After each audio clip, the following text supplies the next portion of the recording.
Briefing by Secretary ER Sri Sudhakar Dalila on the upcoming visit of Rashtrapati ji to Angola and Botswana. The visit will take place during 8th to 13th of November.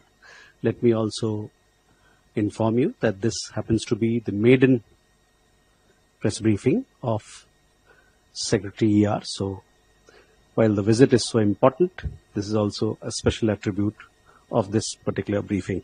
We also have with us Srimati Manisha Verma, Press Secretary to Rashtrapati ji, as also Sri Sevala Naik Mude, Additional Secretary, who looks after Central and West Africa, and Sri Janesh Kain, Joint Secretary, who looks after Eastern and Southern Africa. With that, I invite Secretary ER for his opening remarks on the upcoming state visit. Sir. Thank you very much, Randhir, and good afternoon to all of you, friends from media. As Randhir mentioned, Honorable President will be paying a state visit to Angola and Botswana from November 8th to 13th. This will be the first ever state visit by an Indian head of state to Angola and Botswana. As all of you are familiar, India's engagement with Africa has been growing across all key pillars, from political to trade and economic to development partnership and people-to-people connections. There have been numerous high-level political engagements at the level of head of state, head of government, vice president, EAM. These engagements have allowed us to deepen our cooperation with the African region across sectors. India's engagement with Africa is guided by 10 principles outlined by Honorable Prime Minister in 2018 while addressing the Parliament of Uganda. Our expanding ties with Africa align with the development agenda of the African continent, which is reflected in their Agenda 2063 document. The India-Africa Forum Summit provides a comprehensive framework for dialogue and cooperation with the African region. You are aware that India's diplomatic footprint has expanded significantly in recent years with the opening of 17 new missions in Africa. You're also aware that it was during India's G20 presidency in 2023 that we welcomed the African Union as a new permanent member of the G20. India's growing engagement with the African continent is also in consonance with government's priority for a strengthening partnership with countries in the global south. Our trade with the African region is reaching almost $100 billion. We have a strong development partnership with the African region. Over 3 million strong Indian diaspora across the African region continues to serve as a bridge for fostering cultural and economic linkages. The visit of Honorable Rashtrapati ji has to be seen in this larger context of high priority accorded by Government of India in expanding partnership with the African region.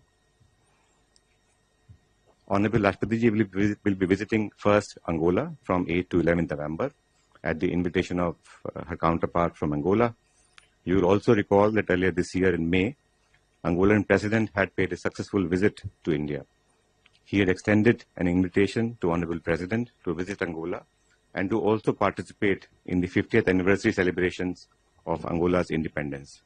India had consistently supported Angolan freedom struggle, as many of you would know. Further, India and Angola are celebrating the 40th anniversary of the establishment of diplomatic relations this year. President of Angola is currently the chairperson of the African Union. So for all these reasons, the visit of Honorable Rashtrapati ji assumes significance. During her visit, Honorable President will be holding bilateral talks with the President of Angola. She will be attending the 50th anniversary celebrations of Angola's independence on 11th November.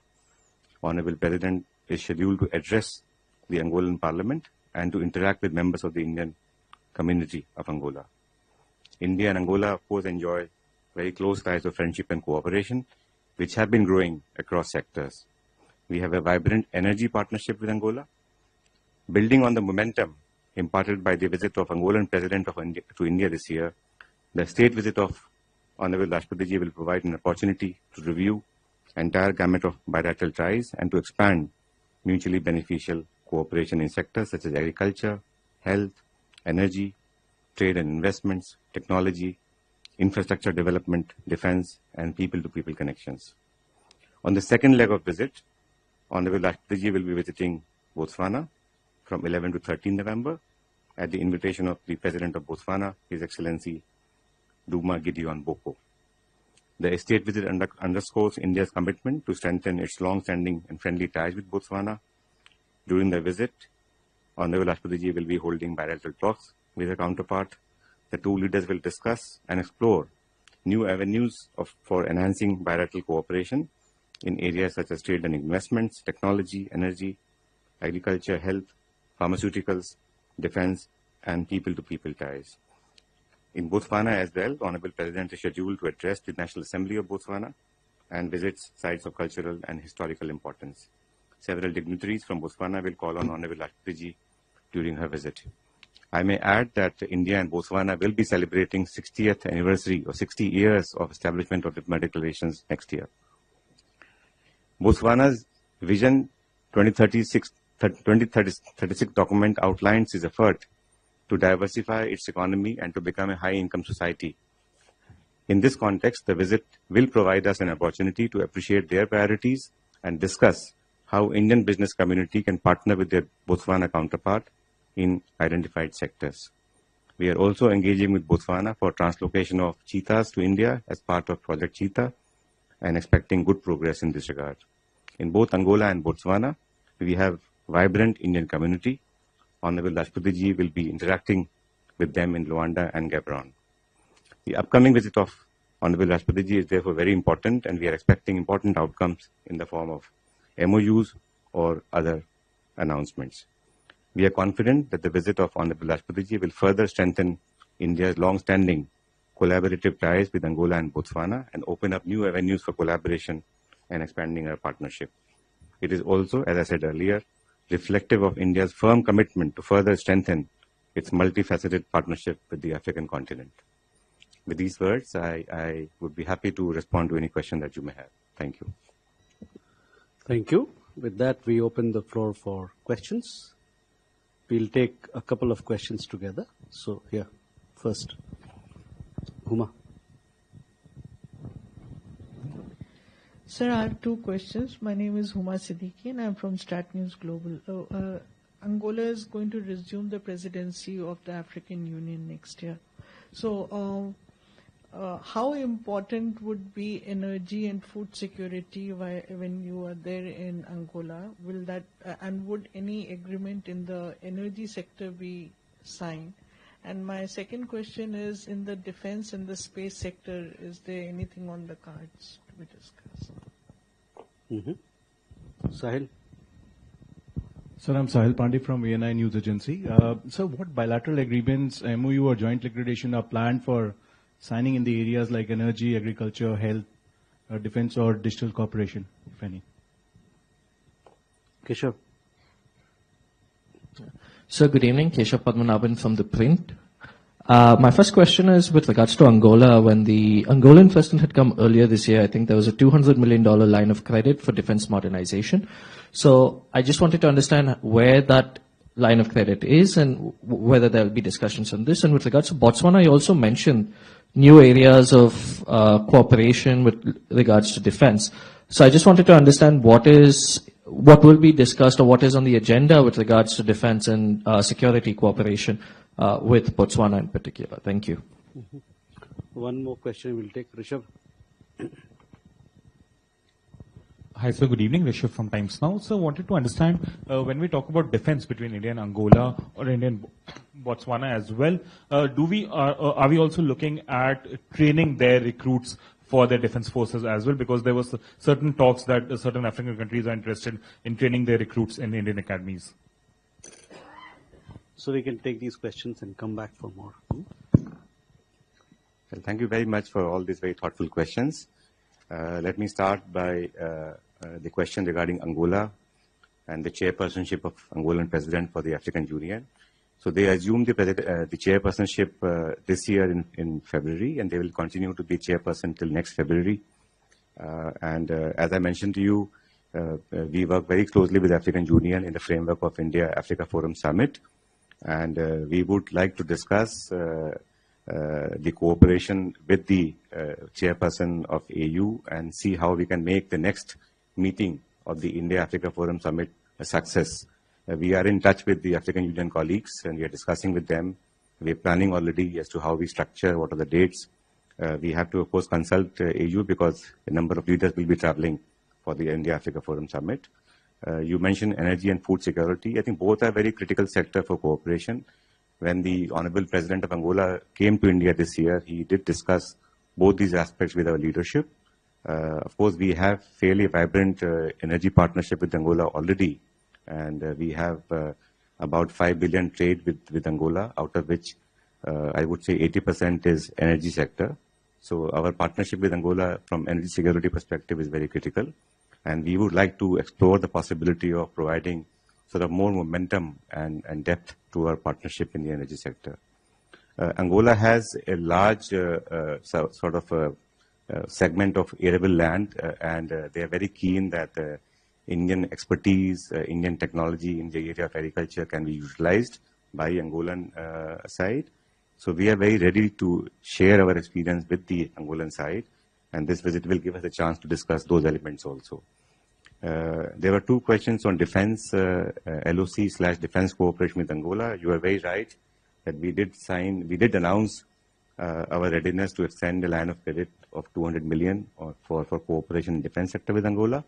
We are in the middle of discussion with Angola now to finalize LOC agreement. We feel that we will be able to partner with Angola in this important area of defense as per their requirements. On defense training, I would like to mention that we do train a number of officers from partner countries in Global South, including Angola and Botswana. With Botswana, actually, we have very historic partnership in the defense sector. Our Indian training team was there for 3 decades in Botswana, working very closely with the Botswana Defense Forces. And as we speak, we have a number of officers from Botswana coming every year as part of the ITEC program, both for civilian and for defense. So we would like to pursue our cooperation in defense sector with both Angola and with Botswana. You mentioned about space cooperation also, and I'm very happy that you raised this point. This aspect was also discussed during the visit of Angolan president to India, actually. And he expressed an interest in sort of harnessing space technology for various development programs. We would like to pursue that conversation during this visit of Honorable Rashtrapati to Angola.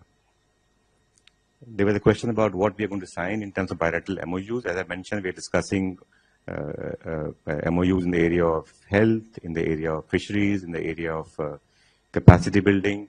And we do hope that we can concretize these MOUs before the visit of Honorable Rashtrapati. There would also be some announcements. As you know, we have been requesting our partner countries to join the regional framework such as International Solar Alliance or CDRI or Global Biofuel Alliance or International Big Cat Alliance. And we are very hopeful that during the visit of Honorable Rashtrapati that Angola and Botswana will indicate some positive movement on our request for them to join and partner with us in these regional context. I think I have tried to answer most of the questions, Neil. If I missed something, I'll be very happy to come back again. Thank you. So, Srinjoy first. So you spoke about cheetahs. How many cheetahs and when are they expected? It's generated so much interest and optimism in India. Mm-hmm. Rishikesh? Sir, Rishikesh from PTI. So, is India exploring to boost its oil imports from Angola? And as we have seen in the past, China has offered a huge amount of loan to Angola in exchange of oil imports.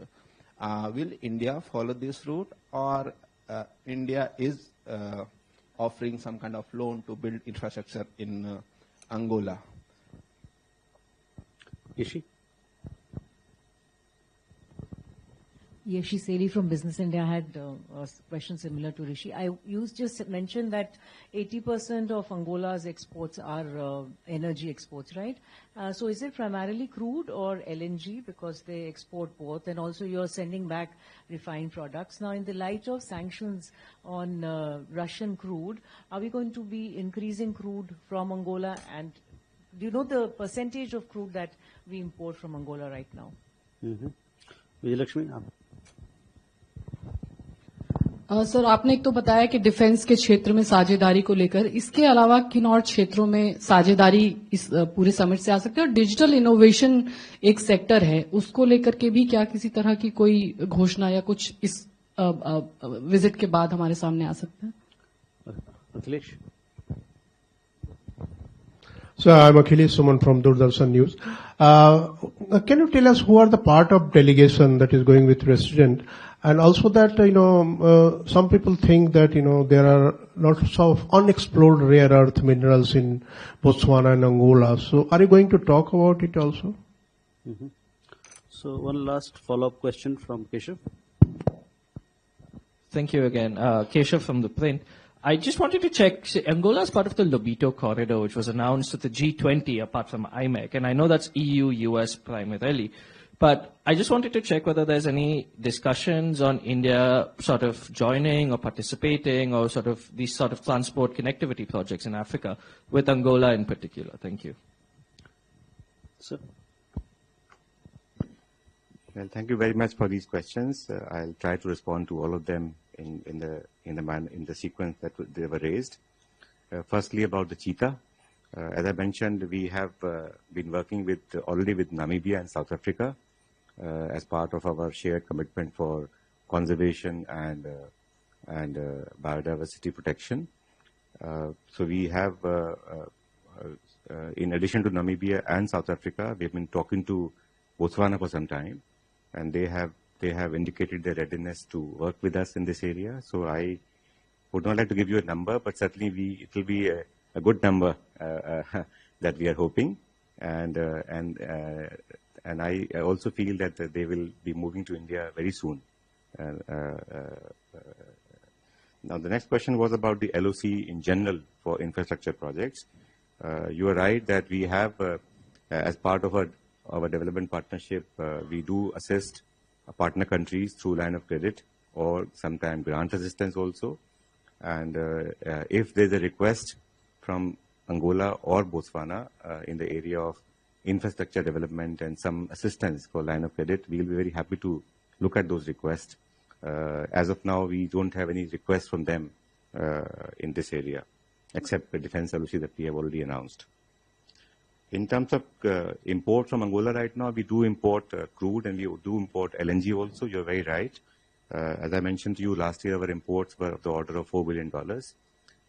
And we would like to discuss with Angola as to how we can strengthen our partnership going forward, as Angola is the second largest supplier of energy from Africa. So this is a very important area of cooperation for us. We do also export refined products to Angola, as you mentioned.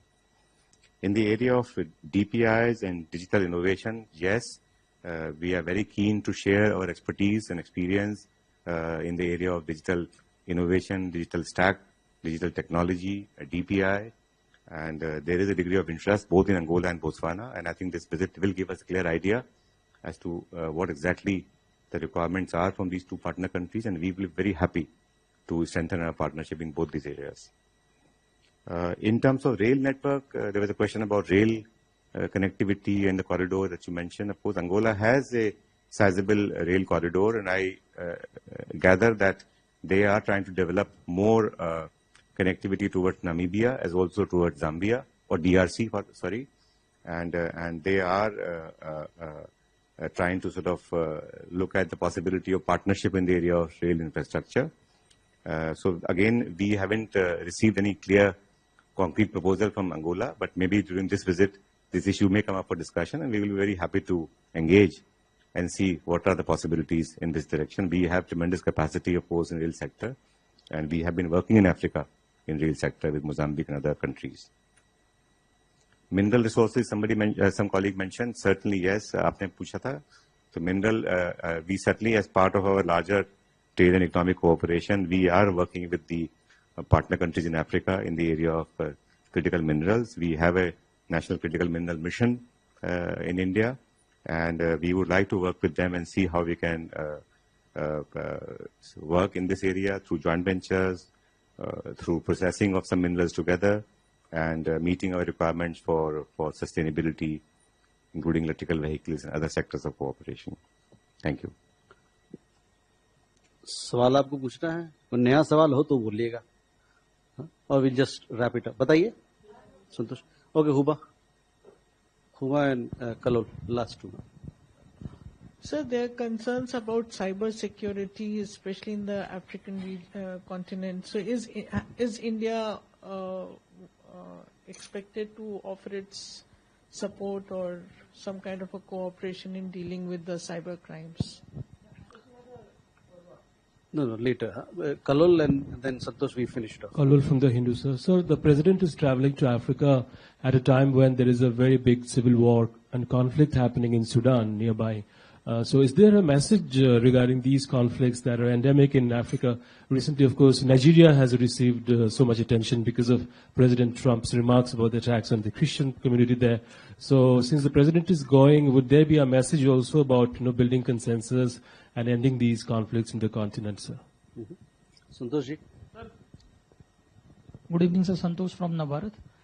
Sir, मुझे जानना था कि आईटेक में उनका क्या अभी कोटा है दोनों कंट्रीज का, और लास्ट टाइम उनका ये था कि वो कोटा बढ़ाने की भी बात कर रहे थे, तो क्या उस पर भी कोई बात होगी? Thank you.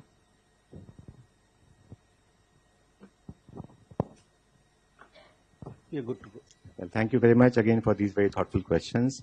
Regarding the ITEC, the last question about ITEC, as I mentioned to you, we have a very robust partnership for capacity building with Botswana. I mentioned to you in the last 10 years, almost 750 professionals and students, civil servants have come to India for training programs across India in different sectors, including defense area. And if there is a requirement for more slots in certain area, we'll be very happy to have a customized program also for our partner countries from Global South. So ITEC, in capacity building, I think we will be very supportive to any request for enhanced partnership. Regarding cybersecurity area, I think we, again, as I said, as part of our program to build and foster relationship and partnership with the Global South, we would be very happy to work in this area of cybersecurity as well. We haven't had a very detailed discussion with Angola and Botswana on this sector, but going forward, we would be open to collaborating in these domains also with our African partners. I think with the visit, the message of the visit is very clear that we have a very robust, very multifaceted partnership with Africa. We want to work and expand our partnership with Africa and countries in the Global South. We would like to share our own development experience with the African friends, African partners, and we would like to be partner in their development journey. So I think our message is very clear that we want to move ahead at a speed in which we can strengthen our partnership and we can strengthen our trade and economic relationship. We can improve our political engagement, and within the framework of IAFS, across all sectors, we would like to work very closely with the African region. So our message is very clear that we want to partner and deepen our partnership with the African region.